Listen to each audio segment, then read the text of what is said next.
अब हम अगले बिंदु पर आते हैं। जब मैंने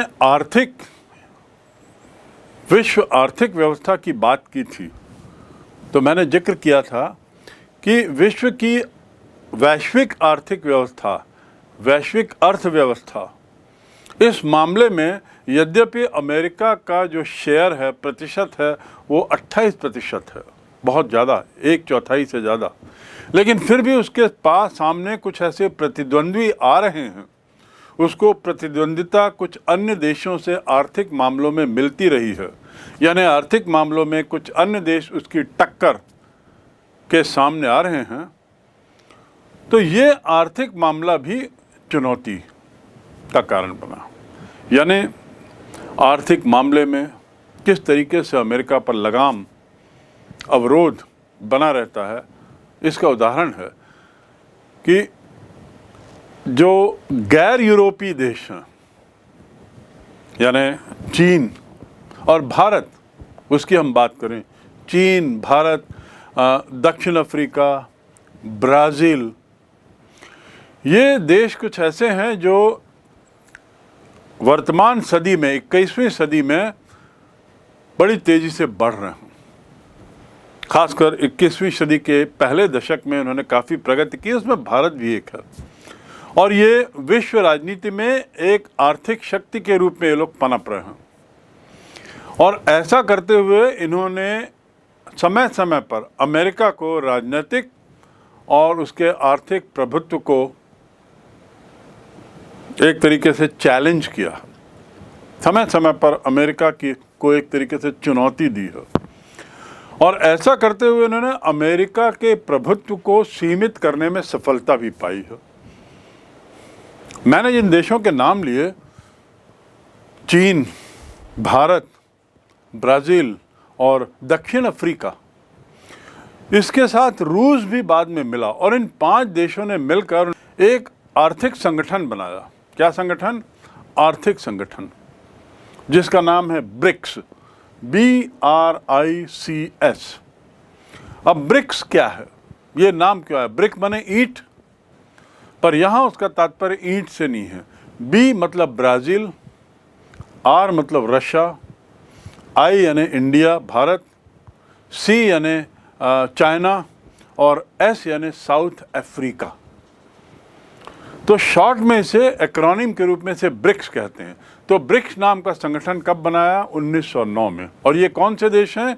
ऐसी उभरती हुई आर्थिक ताकतें जो अमेरिका के लिए एक चुनौती हैं, अमेरिका के वर्चस्व में एक तरीके से अवरोध का काम करती हैं।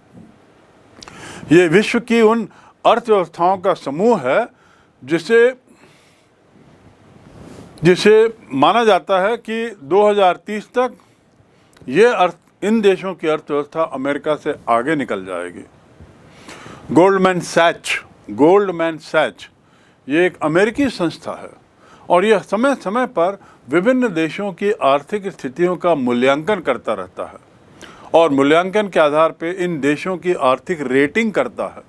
उस रेटिंग के अनुसार गोल्डमैन सैच ने ये भविष्यवाणी की है कि 2030 आते आते ब्रिक्स की और ये नवोदित जो आने वाले जो ये राष्ट्र हैं जिनका नाम लिया मैंने, ये राष्ट्रों की अर्थव्यवस्था अमेरिका से आगे निकल जाएगी। 2008 से चल रही जो आर्थिक मंदी के चलते अमेरिका की जो अर्थव्यवस्था वो वैसी लड़खड़ा गई है। आर्थिक मंदी जिसे हम डिप्रेशन कहते हैं, वो एक तरीके से इसने अमेरिका की अर्थव्यवस्था को प्रभावित किया है। जबकि इस आर्थिक मंदी के चलते ये जो 5 देश हैं इस पे उतना दुष्प्रभाव नहीं पड़ा है।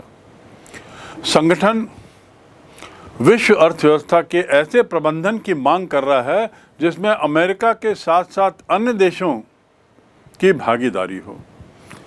ये जो ब्रिक्स है, ब्रिक्स अमेरिका को बार बार चेतावनी दे रहा है इस बात की कि विश्व की अर्थव्यवस्था अमेरिकी केंद्रित अर्थव्यवस्था ना हो, ऐसी अर्थव्यवस्था हो, ऐसा प्रबंधन हो जिसमें अमेरिका के साथ साथ अन्य देशों का भी भाग हो, अन्य देश भी सहभागी बन सकें। तो ये संगठन भी एक तरीके से हम कह सकते हैं अमेरिका को आर्थिक क्षेत्र में चुनौती दे रहा है। विश्व बैंक, मुद्रा कोष, अंतर्राष्ट्रीय मुद्रा कोष यानी IMF में अमेरिकी भागीदारी को कम करने का प्रयास हो रहा है। इसका अर्थ क्या है? IMF, विश्व बैंक, वर्ल्ड ट्रेड ऑर्गेनाइजेशन, ये जो संस्थाएं जो UNO के मातहत हैं और कुछ स्वतंत्र भी हैं, इनमें अमेरिका का दबदबा है। अमेरिका ने इसमें अपने सबसे ज़्यादा पैसा दिया है, सबसे ज़्यादा आर्थिक योगदान किया है, पर उस योगदान की एवज में अमेरिका जब तब चाबी भरते रहता है, अमेरिका जब तब अन्य देशों को प्रभावित करते रहता है। इससे नाराज होकर बहुत से देशों ने, जिसमें ब्रिक्स भी शामिल है, उसने बारंबार इस बात के लिए कोशिश की है कि इन संस्थाओं में जहां अभी तक अमेरिका का दबदबा है, और कई बार ऐसा लगता है मानो ये अमेरिकी संस्थाएं हैं, इन संस्थाओं में अमेरिका का योगदान कम किया जाए और दूसरे अन्य देशों को उसमें समाहित कर उनके योगदानों को बढ़ाया जाए। इसी परिप्रेक्ष्य में एक और ग्रुप बना है, G20। G20 एक दूसरा ग्रुप है। G मतलब ग्रुप ऑफ 20 नेशंस। क्या है? Group of 20 nation. ये जो ग्रुप ऑफ 20 नेशंस है, ये विकासशील देशों का गुट है, विकसित देशों से ज़्यादा विकासशील देशों का।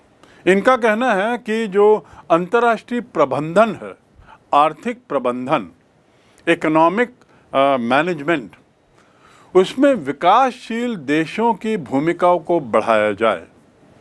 तो देखिए क्या क्या प्रस्ताव आ रहे हैं ब्रिक्स के द्वारा। आर्थिक चुनौती की यदि बात करें तो आर्थिक चुनौती किस तरीके से? सबसे पहले अमेरिका के द्वारा जो 28% का जो शेयर है उसको कम करने का दबाव। दूसरा, ब्रिक्स के द्वारा चुनौती। तीसरा, G20, मैं पुनः दोहरा दूं, G20 यानी ग्रुप ऑफ 20, जो क्या मांग कर रहा है कि विकासशील देशों का योगदान बढ़े। चौथा, अंतर्राष्ट्रीय आर्थिक संस्थाओं में अमेरिका के प्रभाव को घटाने का प्रयास, उसकी भूमिका को कम करने का प्रयास। वैसे वर्तमान में ये बात, और इसका परिणाम क्या हुआ है, और वर्तमान में हम देख सकते हैं कि विश्व अर्थव्यवस्था का जो केंद्र है वो अब यूरोप से खिसक कर एशिया में आ गया है। विश्व अर्थव्यवस्था का केंद्र। आप यदि विश्व व्यापार को देखेंगे नक्शे में, तो आप पाएंगे कि किसी समय में अधिकतम व्यापार यूरोप और उसके आसपास के क्षेत्रों से होता था। अब ऐसा नहीं है। स्थितियां बदल गई हैं, समय बदल गया है, न्यू वर्ल्ड ऑर्डर आ गया है, नई वैश्विक व्यवस्था आई है, विश्व एक ध्रुवी हो गया है। लेकिन उस एक ध्रुवी होने के बावजूद अमेरिका के रास्ते में कई अवरोध हैं, नई शक्तियां उभर रही हैं। यदि सोवियत संघ का विघटन हुआ है तो ऐसे कई नए देश भी सामने आए हैं जिनका उद्भव हुआ है, जिनका विकास हुआ है, और वे निर्धन देशों से विकासशील देश बने हैं। कुछ विकासशील देश अब विकसित होने के रास्ते में हैं, और उन्हीं में ये ब्रिक्स नेशन का नाम बारंबार आता है। सो बदलती स्थिति में हम कह सकते हैं कि अमेरिका को बारंबार ये महसूस होता है कि उसे कुछ इन देशों से एक तरीके से चुनौती मिलती रही है समय समय पर, और ये बात सही भी है। अगली चुनौती उसे अमेरिका को कहाँ मिलती है? अमेरिका की वर्चस्वता को अगली चुनौती कहाँ से मिलती? वह है छठवां बिंदु, वैचारिक चुनौती। वैचारिक चुनौती से क्या तात्पर्य है? वैचारिक चुनौती से तात्पर्य है दो तरह का। एक तो सांस्कृतिक स्तर पर, और दूसरा विचारधारा, राजनीतिक विचारधारा या आर्थिक विचारधारा के स्तर पर। विचारधारा के स्तर पर यदि हम बात करें आर्थिक विचारधारा के, तो वैश्वीकरण, जहां वैश्वीकरण अर्थात क्या होता है? ग्लोबलाइजेशन, जिसमें हर देश का योगदान रहता है, हर देश जुड़ा हुआ रहता है। तो वैश्वीकरण का जो युग है, world is a small village now, world is a global village now. हम बोलते हैं ना बार बार कि दुनिया सिमट कर एक बहुत छोटा एक गांव हो गई, एक देश हो गया। क्यों? जनसंचार माध्यम, आवागमन के माध्यम, कम्युनिकेशन, इसने दुनिया को एक दूसरे से बहुत पास कर दिया है। ऐसे काल में, वैश्वीकरण के इस काल में, जब दुनिया बहुत सीमित होकर छोटी हो गई है, पिछले 20-25 वर्षों से हम देख रहे हैं कि पूंजीवाद का बोलबाला रहा, उदारवादी व्यवस्था का बोलबाला रहा। लेकिन जैसे जैसे वैश्वीकरण की प्रक्रिया आगे बढ़ रही है, जैसे जैसे और ग्लोबलाइजेशन की ओर विश्व जा रहा है, तो कुछ दुष्परिणाम भी सामने आ रहे हैं। पूंजीवादी विचारधारा की बुराइयां भी सामने दिख रही हैं, उदारवादी विचारधारा की कमजोरियां भी सामने आने लगी हैं, और ये संचार माध्यमों के कारण ये बुराइयां त्वरित गति से सभी तरफ फैल जाती हैं, और एक ऐसा जनमत बार बार बनता है जो पूंजीवादी विचारधारा के खिलाफ है। आज देशों और विभिन्न वर्गों के मध्यम, इनके बीच में जो असमानता बढ़ रही है, और निम्न वर्ग या कुछ देश जो मुख्य धारा से अलग हो रहे हैं, वहाँ पर भूखमरी की समस्या है, गरीबी की समस्या बनी हुई है, अशिक्षा की समस्या बनी हुई है। कुल मिलाकर ये देश पिछड़े हैं, और पिछड़े देशों के बारे में जानकारियाँ ज़्यादा से ज़्यादा अब इस सोशल मीडिया के माध्यम से लोगों तक पहुंच रही हैं। परिणाम क्या हो रहा है कि दुनिया के एक बहुत बड़े तबके की आंख खुल रही है पूंजीवादी विचारधारा के दुष्परिणामों को लेकर। जनसंख्या का एक बड़ा भाग विकास की मुख्य धारा से बचा हुआ है, दूर है। यदि हम पूंजीवादी नीति की बात करें तो पूंजीवादी नीति में जो अमीर है वो अमीर होता चला जाता है, क्योंकि वहाँ पर क्या विचारधारा चलती है? Survival of the fittest. जो फिट है वो सर्वाइव करेगा, जो अनफिट है वह पेरिश हो जाएगा, समाप्त हो जाएगा। तो अनफिट का अर्थ क्या है? अनफिट का अर्थ गरीब, निर्धन, और वहाँ पे फिर क्या होगा? स्वास्थ्य की समस्याएं, भूखमरी, अकाल आदि आदि। ये समस्याएं कम होने का नाम ही नहीं ले रही हैं, बल्कि दिनों दिन ये और बढ़ती जा रही हैं, और इसकी जानकारी भी लोगों को ज़्यादा से ज़्यादा मिलती जा रही है।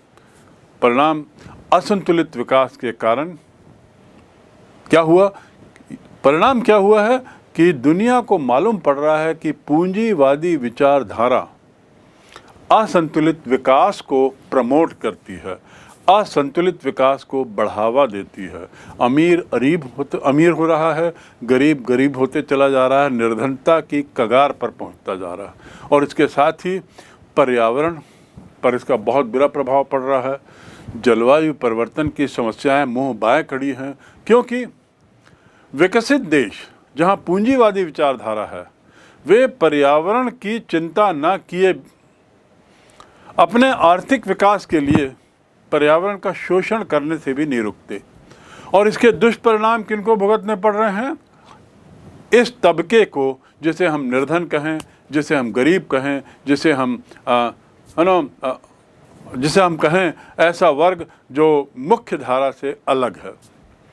आज जीवंत और समेकित विकास समय की ज़रूरत है। जीवंत विकास, ऐसा विकास जिसमें सभी को लेकर चला जाए, समेकित विकास जिसमें सब लोग साथ हों, उसकी आज ज़रूरत है।